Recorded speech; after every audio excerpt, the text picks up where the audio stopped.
Всем привет, и мы продолжаем ремонт. Отделочники посчитали нам комнату 40 квадратов. 40 квадратов это гостиная плюс кухня. И холл 9 метров, 57 тысяч рублей, 57 600 рублей плюс материалы. Другие отделочники посчитали этот же объем плюс еще одну комнату 12 квадратов за 48 тысяч. Поэтому выбрали вторых. Задача ставилась подготовить стены под покраску. В некоторых местах потолок 4 метра и самая низкая точка 3 метра. Мы решили 2 стены заклеить кирпичами, подумали, что так будет дешевле. Кроме того, они нам нравятся, и мы можем сделать это самостоятельно, без посторонней помощи. Так выглядят материалы для будущего камина. Стена, которая станет кирпичной, и на ней будет расположен камин. Так, что мы будем делать? Во-первых, грунтуем. После этого выкладываем кирпичи. Клеим декоративные кирпичи.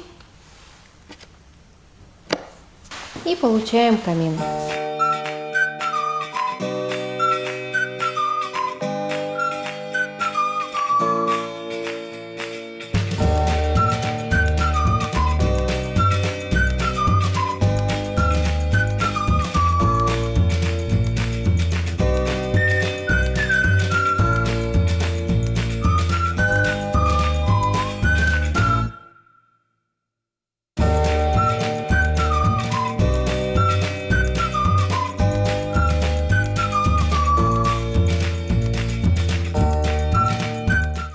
Вот так мы начали клеить. Расстояние было, как указано, более 1 сантиметра между кирпичами, но мне не понравилось, поэтому мы все, в общем-то, ободрали и сделали заново.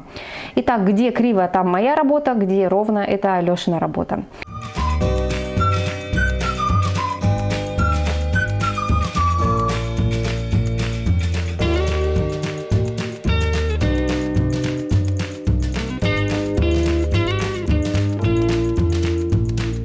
В итоге нам захотелось, пока мы клеили фальш-камин и затирку с курпинками, точнее говоря, это все мне захотелось. В общем, потратили безумное количество времени на 2 стены, это очень много, но вышло на самом деле здорово, мне нравится.